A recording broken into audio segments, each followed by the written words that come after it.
1 Coríntios capítulo 11. Aleluia. Glória a Deus.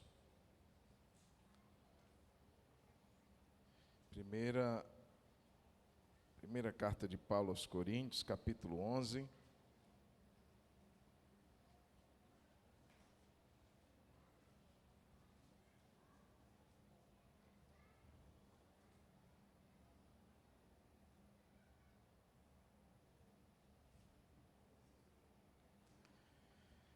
Quem encontrou, diga amém. A partir do verso 23.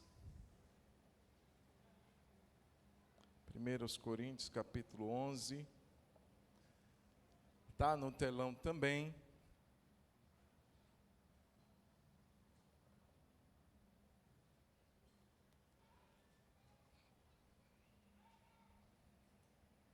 Vou ler aqui no telão. Até o verso de número 34. Porque eu recebi do Senhor o que também lhes entreguei. E o Senhor Jesus, na noite em que foi traído, pegou um pão, e tendo dado graças, o partiu e disse: isto é o meu corpo que é dado por vocês. Façam isto em memória de mim. Do mesmo modo, depois da ceia, pegou também o cálice, dizendo: este cálice é a nova aliança no meu sangue, façam isto todas as vezes que o beberem em memória de mim. Porque todas as vezes que comerem este pão e beberem o cálice, vocês anunciam a morte do Senhor até que Ele venha. Por isso, aquele que comer o pão ou beber o cálice do Senhor indignamente será réu do corpo e do sangue do Senhor. Que cada um examine a si mesmo, e assim coma do pão e beba do cálice. Pois quem come e bebe sem discernir o corpo, come e bebe juízo para si. É por isso que há entre vocês muitos fracos e doentes, e não poucos que dormem. Porque se julgássemos a nós mesmos, não seríamos julgados. Mas quando julgados, somos disciplinados pelo Senhor para não sermos condenados com o mundo. Assim, meus irmãos, quando vocês se reúnem para comer, esperem uns pelos outros. Se alguém tem fome, que come em casa, a fim de que vocês não se reúnam para juízo. Quanto às demais coisas, eu as ordenarei quando for aí. Feche os seus olhos. Senhor, fala conosco nessa noite, abre-nos os olhos do nosso coração. Sejamos tocados, Senhor, não pela palavra do pregador, pela palavra do Senhor. Essa palavra é tua, então eu te peço, Espírito Santo, tenha liberdade na aplicação dela, e que nós sejamos nessa noite, Senhor Deus, direcionados pelo Senhor, àquilo que o Senhor tem intenção de que vivamos, aquilo que o Senhor quer mudar dentro de nós. Somos totalmente receptivos, desde já repreendemos, Senhor, na autoridade do Teu nome, toda dispersão da mente, toda inquietação do corpo, que nesse momento sejamos tomados, Senhor, por um temor santo, e que a Tua palavra cumpra o seu propósito. É assim que nós oramos, e por isso, Pai, te agradecemos em nome de Jesus. Amém, amém. Meus irmãos, esse texto é o texto que nós praticamente usamos todo o culto de ceia. Só que hoje eu quero usá-lo para trazer um breve esclarecimento. Todas as igrejas evangélicas, praticamente na sua maioria, entendem que Jesus deixou duas ordenanças, o batismo e a ceia do Senhor. São ordens e não opções para a igreja. Uma igreja que não batiza, uma igreja que não proporciona um momento de ceia, não está cumprindo o seu propósito e o mandamento que o Senhor deixou. Então, irmãos, é interessante porque nesse momento Jesus toma o pão e toma o cálice, que são elementos muito comuns da cultura da época. Todo mundo na sua casa tinha o cálice e tinha um pão. Então Jesus toma elementos tão simples daquela cultura e transforma esses elementos tão simples numa experiência poderosa de fé, numa experiência espiritual. Ele coloca ali de acordo com aquilo que irá acontecer com ele. Esse pão é o meu corpo que será partido, e esse cálice é o meu sangue que será derramado. Então ele cria a partir de um elemento ou de elemento simples e básico uma experiência poderosa de fé. Uma experiência espiritual. O problema, irmãos, é quando, na verdade, nós que participamos da ceia não entendemos esse propósito. O problema, irmãos, é quanto ao valor que nós damos a esse momento. Jesus deu o máximo do valor à ceia, porque ele assemelha os seus simples elementos àquilo que foi a causa da nossa salvação, a morte, a sua entrega na cruz do Calvário. Ele diz, é o meu corpo e é o meu sangue. Então eu volto a dizer, o problema é o valor que nós damos, e foi isso que foi apontado exatamente aqui. Irmãos, existem algumas pessoas que quase que menosprezam a ceia do Senhor.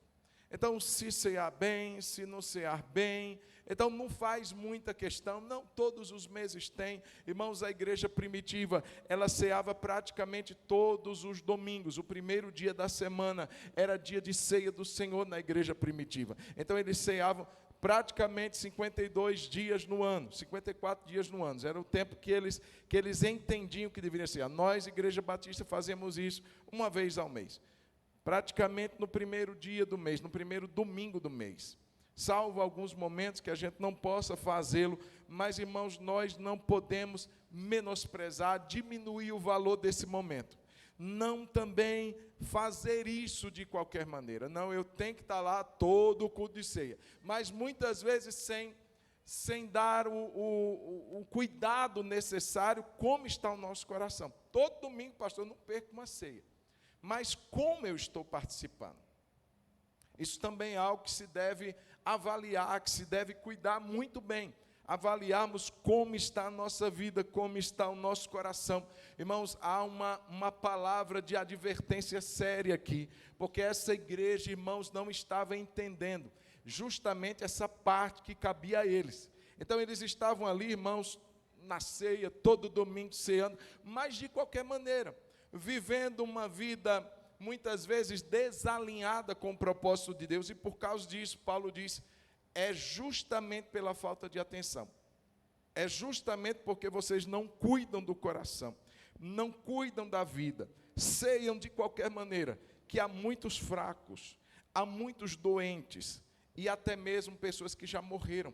Esse dormir, irmãos, não é pessoas que saíram do culto, porque estavam cansadas e foram para casa para dormir.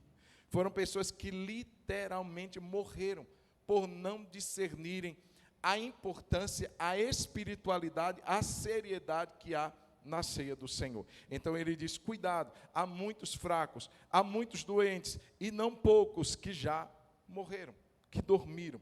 Então, irmãos, eu quero rapidamente trazer um breve entendimento disso, mostrando a ceia como algo que aponta o nosso olhar para 4 direções. Diga para quem está do seu lado, a ceia nos aponta para 4 direções. A primeira direção, nós precisamos na ceia olhar para trás. Diga comigo, eu preciso olhar para trás. Mas não é para o seu irmão que está sentado atrás de você.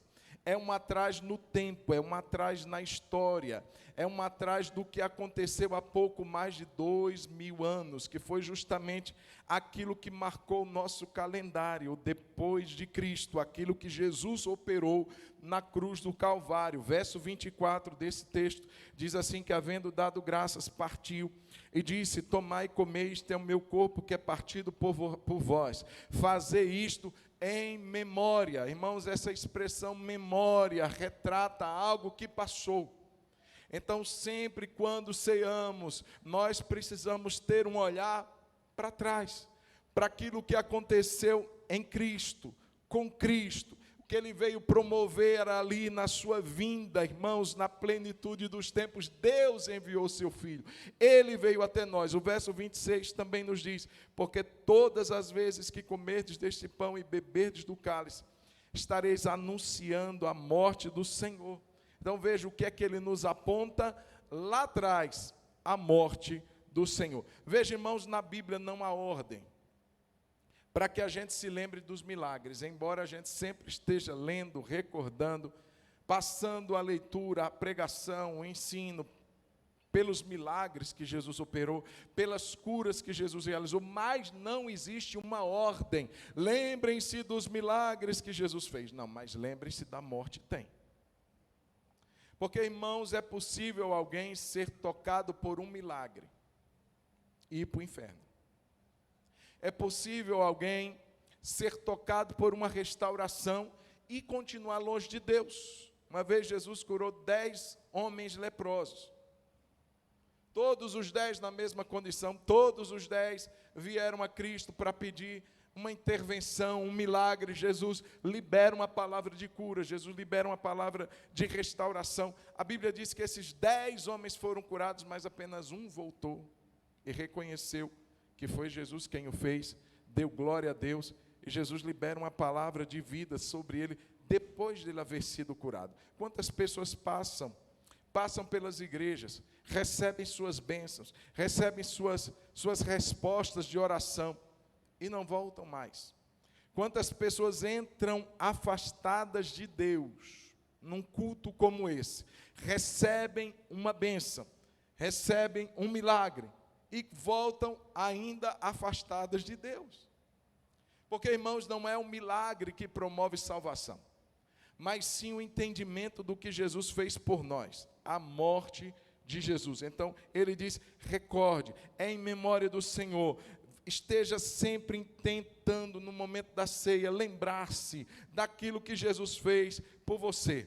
Então, por que Cristo morreu? É a primeira pergunta que fazemos. Por que ele fez isso? Será que um acidente? Será que Deus o abandona? Um descuido do Pai Celeste, que enviou seu Filho Jesus e se descuidou dele? Será porque Jesus mereceu? Era um pecador, era um Barrabás, era um criminoso? Não, a Bíblia diz que Jesus não cometeu pecado nenhum, nem na sua boca se acha engano. Deus não descuidou dele, não foi um acidente, mas a Bíblia mostra claramente que foi por determinação de Deus.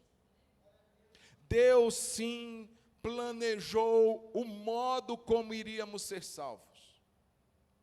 A Bíblia diz que sem derramamento de sangue não há remissão. Então, por um tempo, Deus começou a ensinar ao povo a maneira como seria feita a remissão de pecados, através do derramamento de sangue. Então, para o povo ir aprendendo, Deus começa a instituir a lei dos sacrifícios. Então, animais começaram a ser sacrificados. Os judeus entendiam muito bem isso. O sangue derramado, humano, de remissão, um ano de perdão. O sacerdote entrava uma vez ali no Santo dos Santos, levando uma oferta de sangue para o Senhor. E através daquela oferta de sangue, existia uma consideração de que o povo havia sido perdoado por mais um ano. Mas veja bem, todos os anos se fazia sacrifícios. Era prova de que aquele sangue não era de fato eficaz. Todos os dias se ofereciam sacrifícios. Era prova eficaz, era prova contundente de que eles não eram eficazes. Se precisava ser morto um animal por dia ou cada dia, aquela pessoa que trazia o seu sacrifício nunca de fato era aperfeiçoada, porque aquele não era o sacrifício perfeito.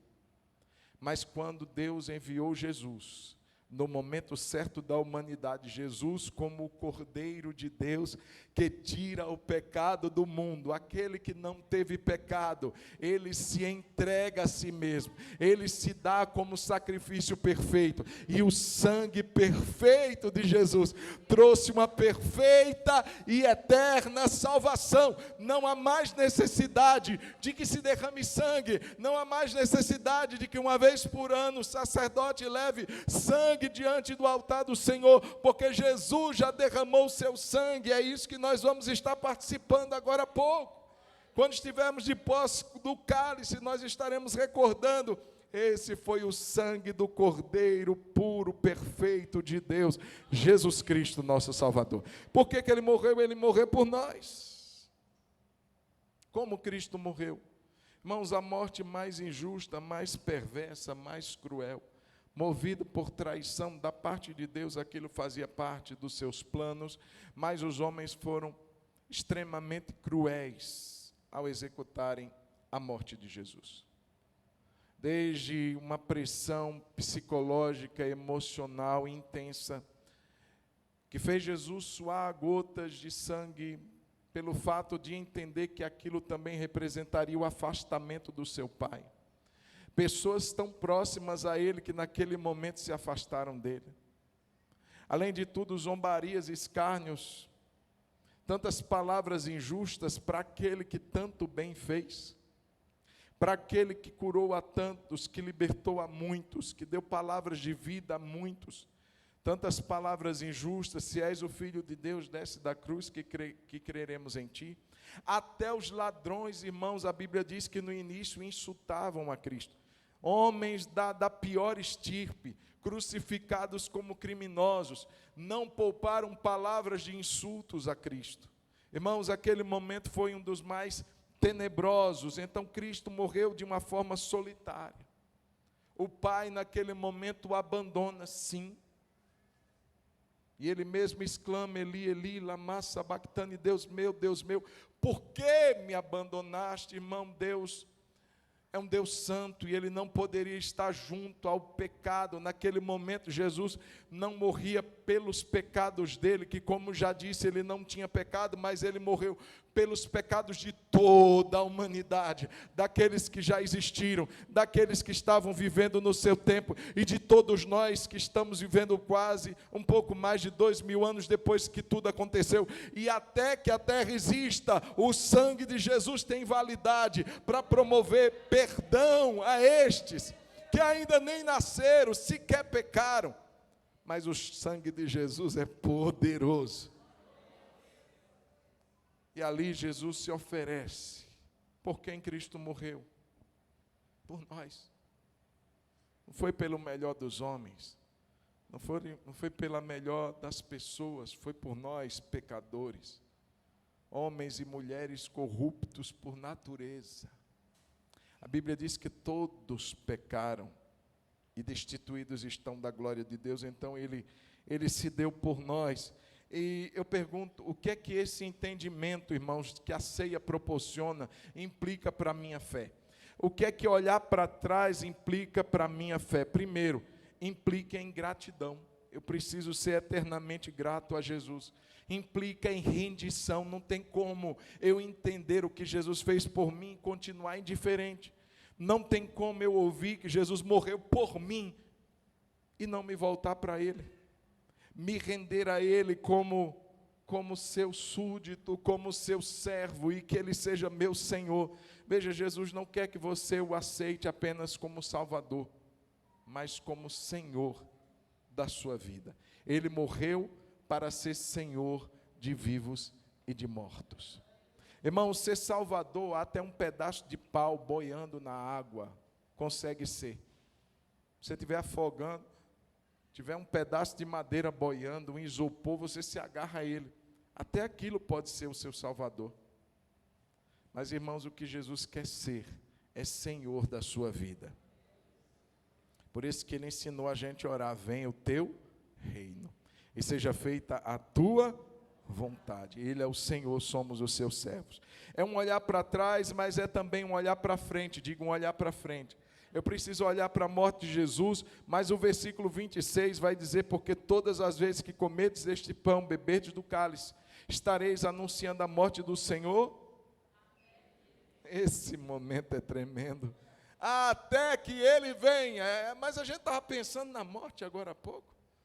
É porque Ele ressuscitou, diga glória a Deus. É porque Jesus não permaneceu na sepultura.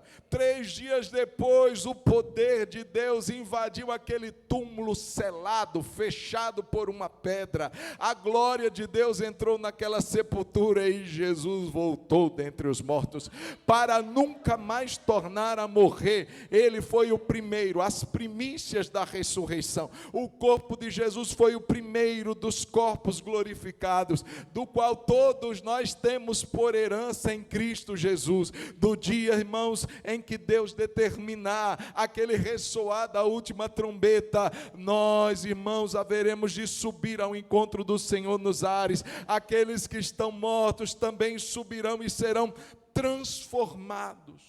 Não mais esse corpo de humilhação, esse corpo de vergonha, não mais esse corpo limitado, corruptível, mas um corpo glorificado, que não provará mais a morte. Jesus então recebe a ressurreição, mas Ele não apenas ressuscitou, Ele prometeu que iria voltar. Irmãos, há uma esperança que a igreja cristã carrega desde o seu início. E eu digo desde o seu início mesmo. Quando aqueles homens estavam ali esperando a promessa em Jerusalém, a Bíblia diz que eles viram Jesus subir. E de repente Jesus foi ocultado entre as nuvens do céu. Eles não conseguiram mais ver Jesus. Mas ali apareceram 2 homens, vestidos de brancos, que disseram àqueles discípulos que estavam ali olhando para o céu ainda: varões galileus, por que vocês estão assim olhando para o céu? Esse mesmo Jesus que vocês viram subir, voltará. Irmãos, esse dia é o dia mais aguardado da igreja.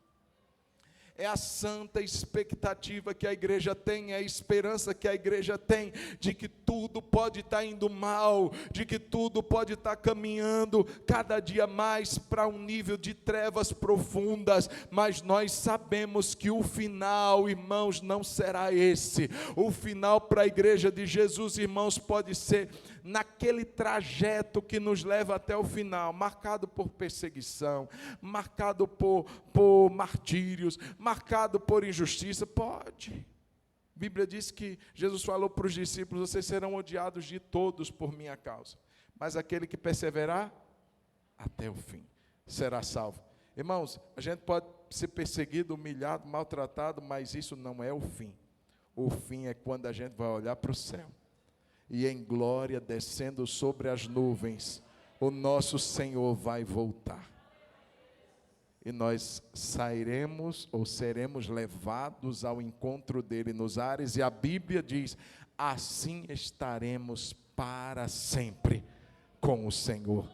Aleluia! Nós temos uma fé de esperança, irmão. Nós temos uma fé que nos leva a acreditar que tudo pode estar escuro, mas que uma luz vai brilhar. Jesus vai voltar até que ele venha. E o que é que isso implica para nós, irmãos? Uma preparação contínua.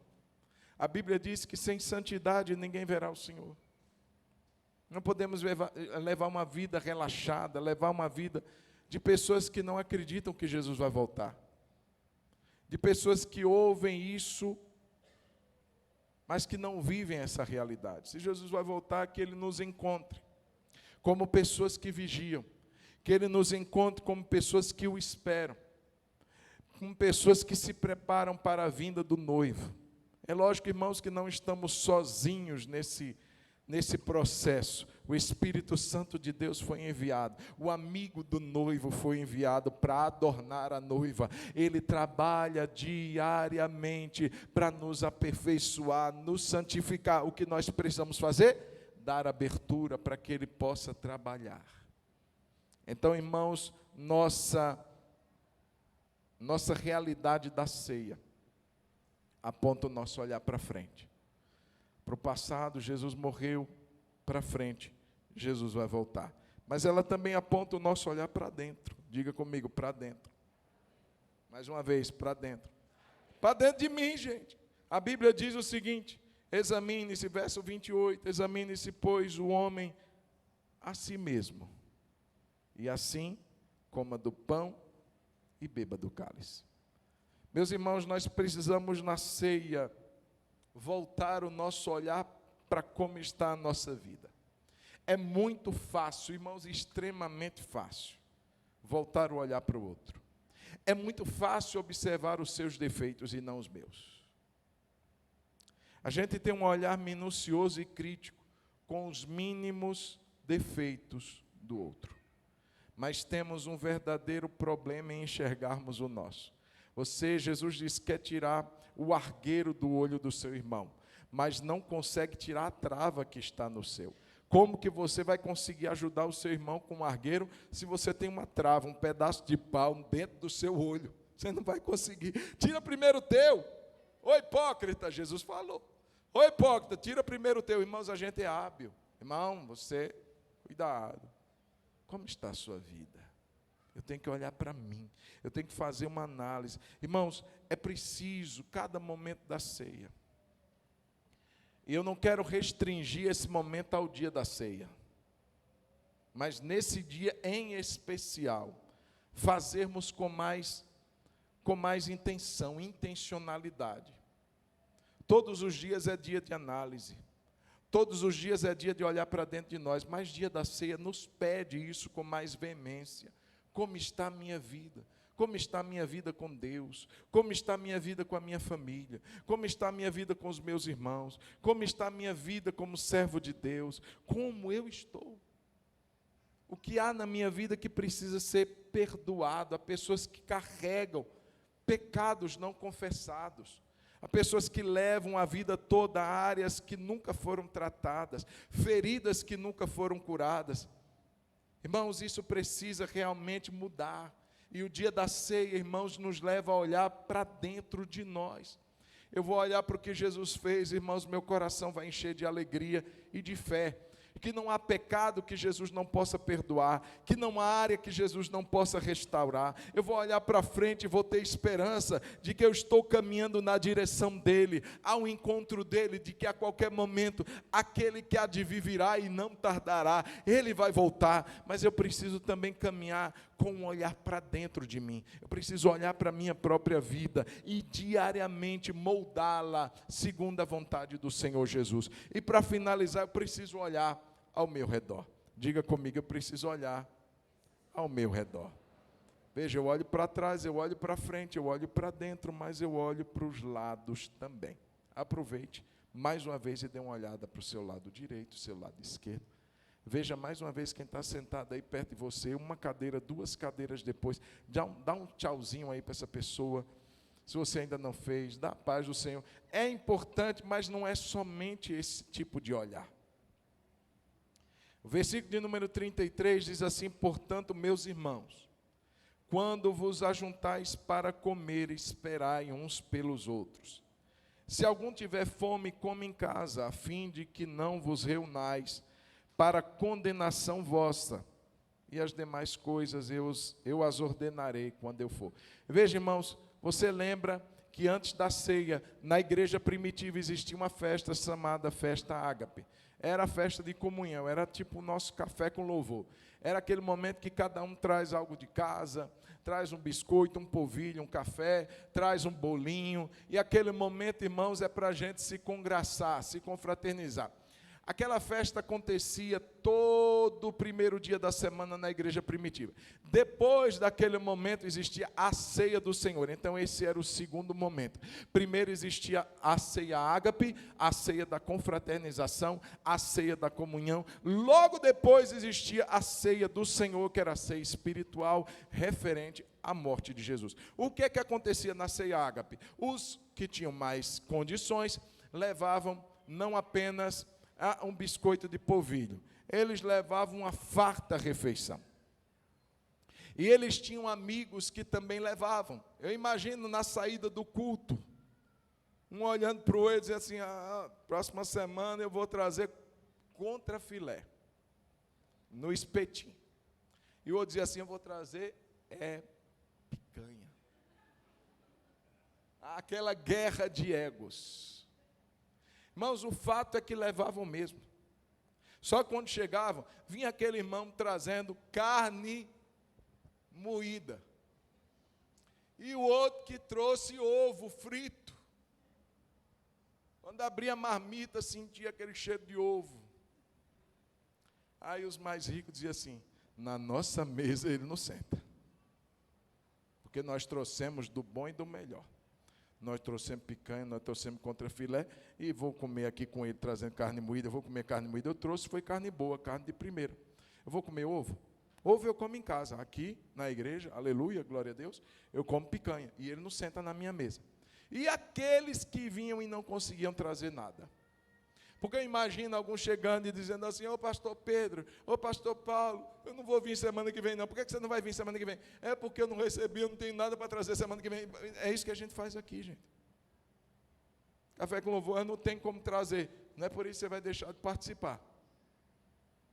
Então a pessoa ia. Só quando chegava lá, ela ficava meio sem graça. E ninguém chamava ela, a panelinha fechava. Aquele grupo que era meio abastado, dizia assim: aqui ninguém senta. E comiam, e se esbanjavam, e era aquela festa, e o irmãozinho que não levava nada ficava com fome. Ah, quando o apóstolo soube disso, disse assim: vocês não discerniram nada. Que festa ágape é essa? Que igreja que ceia, a ceia do Senhor é essa? Se na ágape, a festa do amor, vocês não estão demonstrando o mínimo de amor por quem está aí com vocês, vocês acham que a ceia do Senhor vai ser tratada com seriedade? Já não foi, a partir do momento que vocês desprezaram o outro. Fica sem comer. Mas eu trouxe a picanha, problema seu, fica sem comer, mas deixa para quem não tem. É mais ou menos essa a ideia. Você come e deixa a gente com fome. Você sai de lá de barriga cheia e tem irmão que está saindo com fome. Você não discerniu o corpo do Senhor, por isso. Também muitas pessoas estão adoecendo e morrendo, porque não discerniram o que é o corpo. Não é o corpo pão somente que a gente participa, não. O corpo de Cristo. Quantas vezes estamos aqui, irmão, não estamos olhando ao redor. Nossa preocupação é conosco, com o nosso próprio bem-estar. Nós entramos e saímos e sequer observamos necessidades em pessoas que estão aqui dentro. Muitas vezes julgamos a maneira como a pessoa vem vestida, julgamos a pessoa por qualquer detalhe, e sequer perguntamos como ela está. Irmãos, esse olhar significa um olhar empático, significa um olhar de alguém que se aproxima, de alguém que chega junto, de alguém que se interessa. Como você está, meu irmão? Deixa eu te dar um abraço. Olha, eu queria tanto conversar com você essa semana. Me dá o seu WhatsApp, deixa eu mandar uma mensagem para gente que olha ao redor.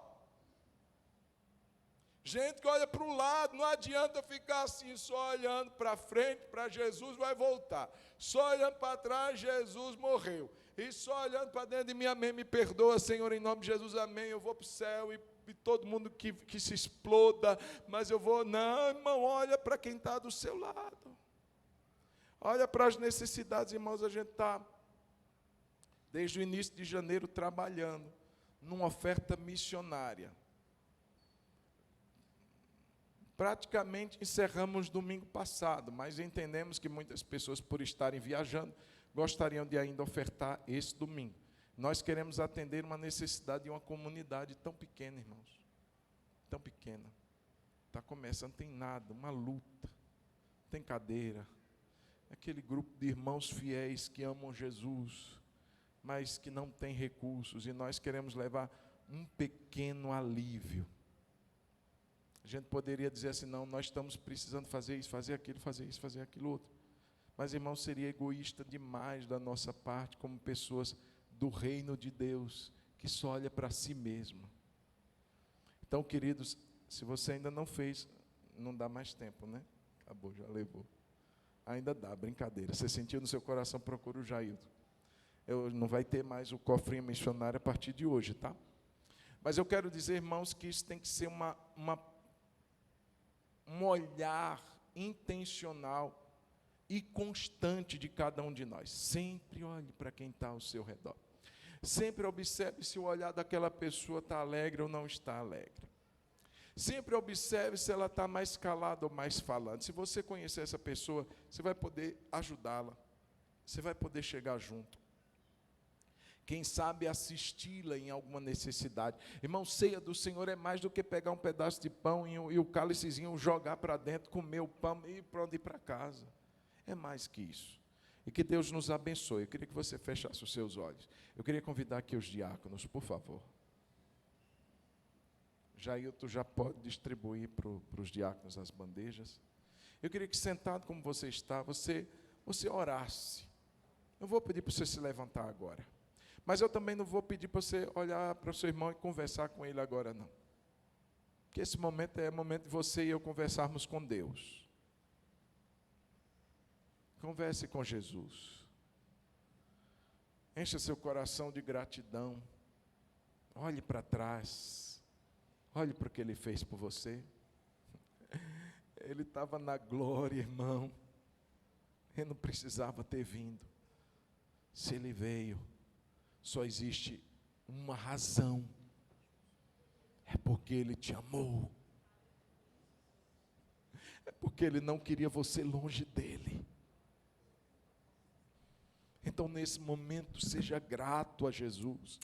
Ah, pastor, mas eu não recebi uma vitória. Irmão, preste atenção, a maior vitória que você já recebeu em toda a sua vida se chama Jesus. A morte de Jesus por você. Seus pecados foram perdoados. A partir do sangue de Jesus, você tem condições de se chegar a Deus. Jesus disse: ninguém vem ao Pai, a não ser por mim. Você e eu temos a oportunidade de olhar para frente. O que é olhar para frente? Está tudo difícil hoje, meu irmão. Olha para o que Jesus prometeu. Ele vai voltar. E como nós estamos? Como está a nossa preparação? Ei, Jesus não espera que você seja perfeitinho, não. Não é crentinho de porcelana, bibelozinho, bonitinho, sem defeito nenhum. Mas gente sincera, gente temente a Deus, que quando erra reconhece, que quando erra corre para Jesus, chora aos pés de Jesus, pede perdão para Jesus, conserta seu caminho. É por isso que a gente precisa olhar para dentro todo dia, como está a minha vida, como está meu coração. Que nessa noite Deus nos faça olhar para quem está do lado também. E comece a nos despertar sempre a isso. Sempre tenhamos um olhar para quem está perto de nós. Esse é o próximo. Uma vez chegaram para Jesus e disseram: quem é o meu próximo? O próximo é quem está próximo. É quem você pode alcançar. É quem você pode ajudar. É quem você pode fazer alguma coisa por ele. Senhor Jesus, te louvo e te agradeço por esse momento que nós podemos participar da ceia. Até agora, Senhor, foi um pão comprado numa padaria, foi um suco comprado no supermercado, mas a partir do momento que estamos como igreja reunidos, e que esse pão e esse cálice estão sendo consagrados em oração, nós entendemos que agora, Senhor, para nós, eles representam muito mais do que um pão e do que um suco, mas representam o corpo e o sangue do Senhor. É a vida do Senhor, que nós vamos estar participando, permitindo que o sangue de Jesus se misture dentro de nós, permitindo que esse pão seja o que de fato nos alimenta, alimenta o nosso espírito, alimenta a nossa fé. Muito obrigado, Senhor. Não permita que jamais venhamos menosprezar esse momento, e não permita que sejamos levianos a ponto de participarmos dele de qualquer maneira. Dá-nos temor, dá-nos um coração alegre, mas reverente. É o que nós oramos em nome de Jesus, consagrando a Ti, no nome de Jesus. Meus amados, uma palavra de instrução. Quem pode participar da ceia, irmãos? Nós gostaríamos sim que todos participassem, mas nós entendemos que a ceia do Senhor é para aqueles que... Lembra das duas ordenanças que eu te falei? O batismo ele sela nosso compromisso público com Jesus. Então Jesus ordenou que o batismo deveria ser feito quando a pessoa cresce. Aquele que crê e for batizado será salvo. Então, primeiro nós orientamos: você que já foi batizado, você pode participar, se você estiver em comunhão com Deus e com a sua igreja. Mas deixa eu abrir um parênteses: você que foi batizado em uma igreja evangélica, e por imersão você foi batizado, a palavra batismo significa literalmente isso, mergulho. Você foi mergulhado. Participe conosco. Pastor, eu sou de outra denominação, sou de outra igreja, não tem problema nenhum. A ceia do Senhor, você pode participar conosco como irmãos em Cristo, como família em Cristo. Pastor, não fui batizado ainda. E aí? Aí, meu irmão, eu te encorajo a entrar na classe de batismo, a viver essa experiência, a publicamente declarar: Jesus é o meu Salvador. Então deixa eu aproveitar. Se você aceitou Cristo e ainda não foi batizado, está vendo aquele senhor bonitão ali de azul? Olha lá. Irmão Ronaldo, você vai procurar ele no final do culto. Irmão Ronaldo, quero batizar. Então ele vai te dar toda a orientação que você precisa. Tá bom? Vamos nos levantar em nome de Jesus e vamos louvar o Senhor. Vocês vão entregar? Ok. Então os irmãos vão até você, você vai pegar o cálice, não precisa você sair do seu lugar. Nós vamos louvar o Senhor com alegria. Você pode olhar de olhos abertos, porque eles vão passar por você. Se você não tiver de olhos abertos, eles passam. Aí você pega o pão, pega o cálice, espera que todos juntos vamos cear em nome de Jesus. Os irmãos podem começar a distribuição em nome de Jesus.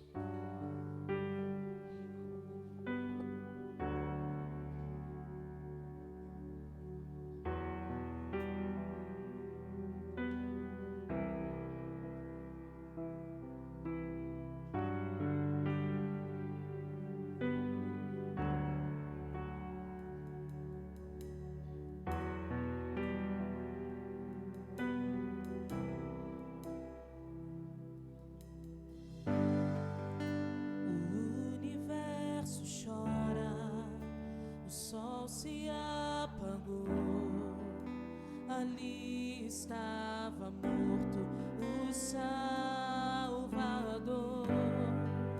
seu corpo lá na cruz, seu sangue derramou, o peso do pecado ele levou.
cantamos aleluia, o Cordeiro venceu.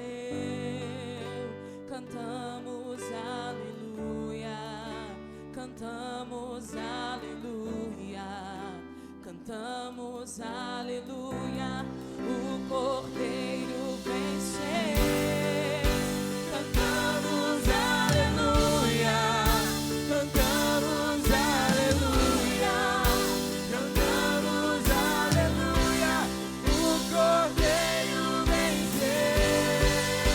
Cantamos aleluia, cantamos aleluia, cantamos aleluia, o Cordeiro venceu.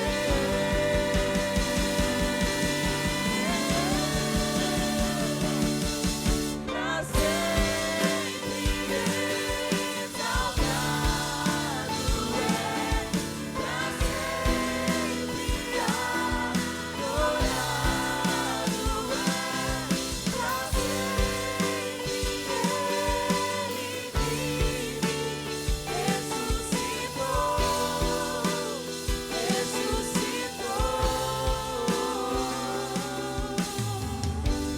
Aleluia. Adoramos a Ti, Senhor. Adoramos o Teu nome, Jesus. Olhamos para o passado. Quem nos amaria dessa maneira como o Senhor nos amou? Quem entregaria a sua própria vida por nós? Oh, Jesus, não tem como não ver um amor incomparável. Não tem como ver, Senhor, deixar de ver um olhar tão intenso, um amor tão poderoso, um amor tão grande. Foi o Teu amor por nós, o Teu amor por nós, Jesus. Oh, aleluia. Irmãos, a Bíblia diz que a ceia é uma pregação. Anunciais a morte do Senhor até que Ele venha. É uma pregação dramatizada. Não precisa nem de palavra. Só o fato da gente segurar esse pão, a gente está pregando. Levanta o pão assim, ó. Você está pregando agora. Que maneira você está pregando? Você está mostrando um símbolo. Um símbolo referente ao corpo de Jesus. Só isso é uma pregação. Jesus morreu por nós. Por isso, eu gostaria, antes de cearmos, perguntar a alguém aqui nessa noite que ainda não entregou sua vida para Cristo.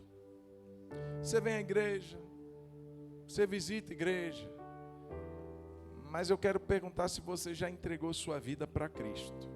Entregar a vida para Cristo é diferente, irmão. Exige de nós uma renúncia de nós mesmos. Jesus disse assim: você quer me seguir? Negue-se a si mesmo. Tome a sua cruz e me siga.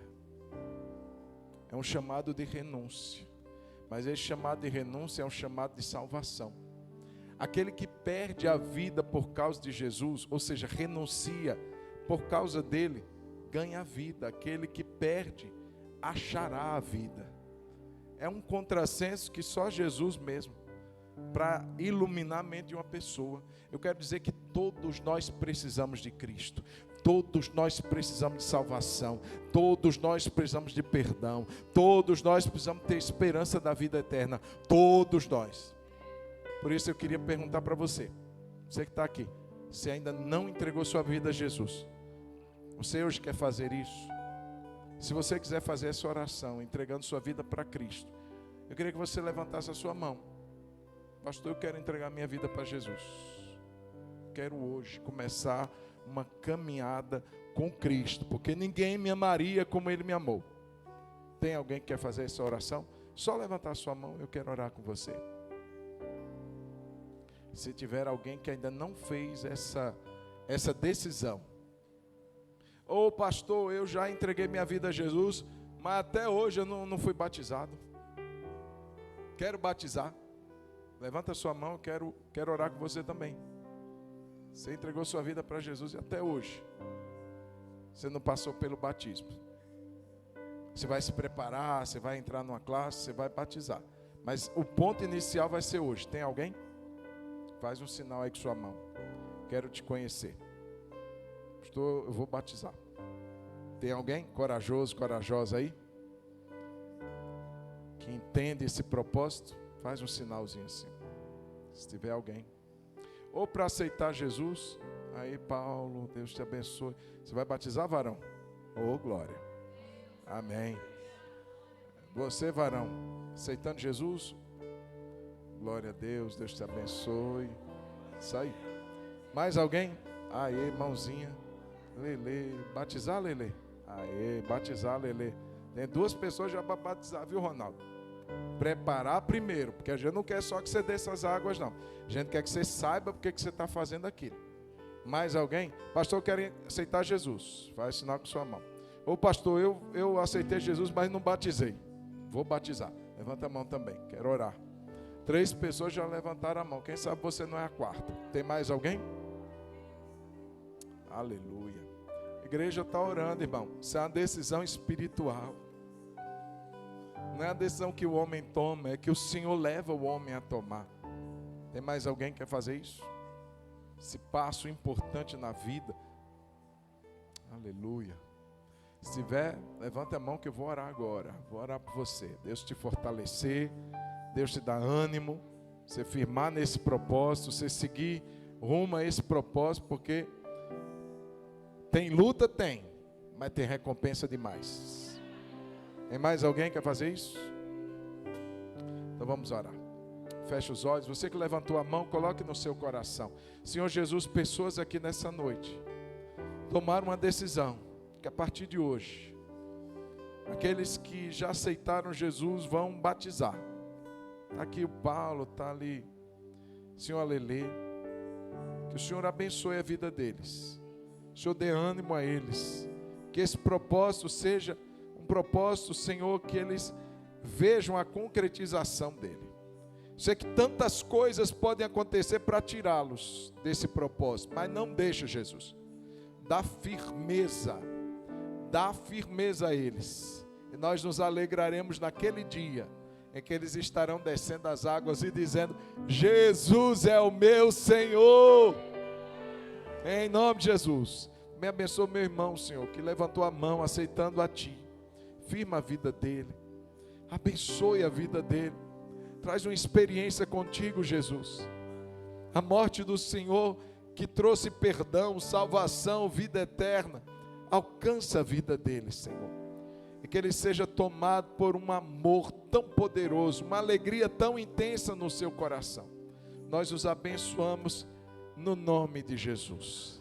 Amém. Amém. Agora levante o pão. Oh, glória. Senhor, te damos graças.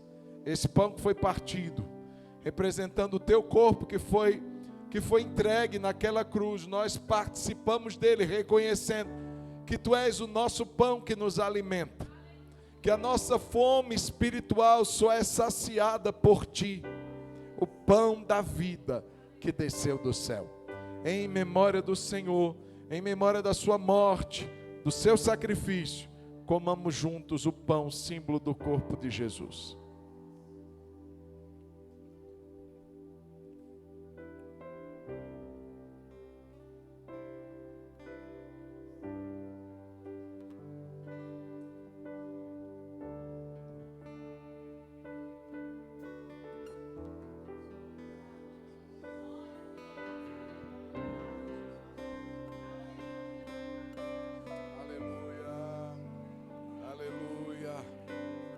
Aleluia. Oh, te glorificamos. Amado da nossa alma, te exaltamos. Bendito seja o teu nome, Jesus. Aleluia, aleluia. Aleluia. Glória a Deus. Cadê o seu cálice? Quem já bebeu o cálice? Dê uma bicadinha no cálice. Confessa seu pecado, se alguém fez isso. Ninguém? Então troca aí com seu irmão. Porque se você tivesse bicado, você não ia poder trocar, não. Só troca quem ainda não tomou, viu? Isso.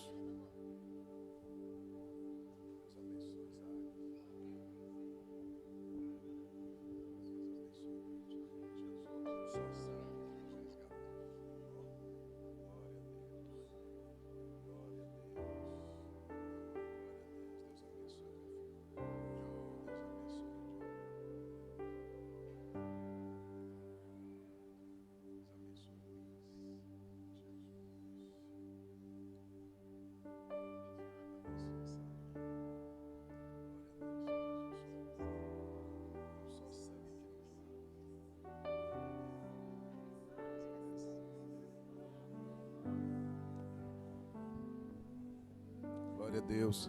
Levante o cálice. Semelhantemente, depois de haver ceado, ele tomou o cálice e disse: esta é a nova aliança no meu sangue. Fazei isto todas as vezes que o beberdes em memória de mim. Porque todas as vezes que comerdes este pão e beberdes o cálice, anunciais a morte do Senhor até que Ele venha. Então, até que o Senhor venha, a gente vai estar proclamando a grande verdade de que Jesus morreu, mas Ele ressuscitou e Ele vai voltar. Aleluia! Bendito é o Teu nome, Jesus.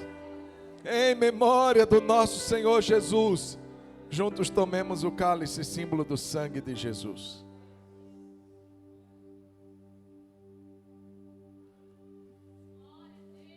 Aleluia. Aleluia. Cantamos aleluia. Cantamos aleluia. Cantamos aleluia. O Cordeiro venceu. Cantamos aleluia. Cantamos aleluia. Cantamos aleluia. O Cordeiro venceu. Cantamos aleluia. Cantamos aleluia. Cantamos aleluia. O Cordeiro venceu.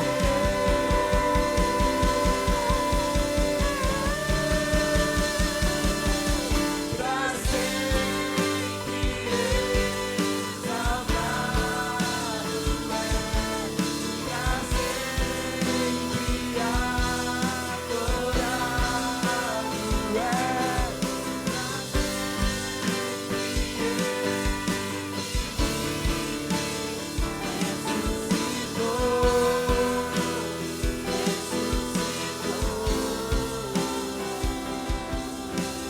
Aleluia.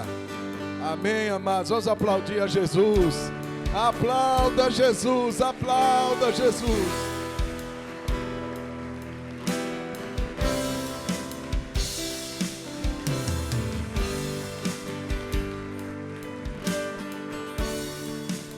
Amém. Amém, amados. Cadê nossa equipe de boas novas, de boas-vindas? Boas-vindas. Tudo é bom, né? Boas-vindas, boas novas. Tá ali.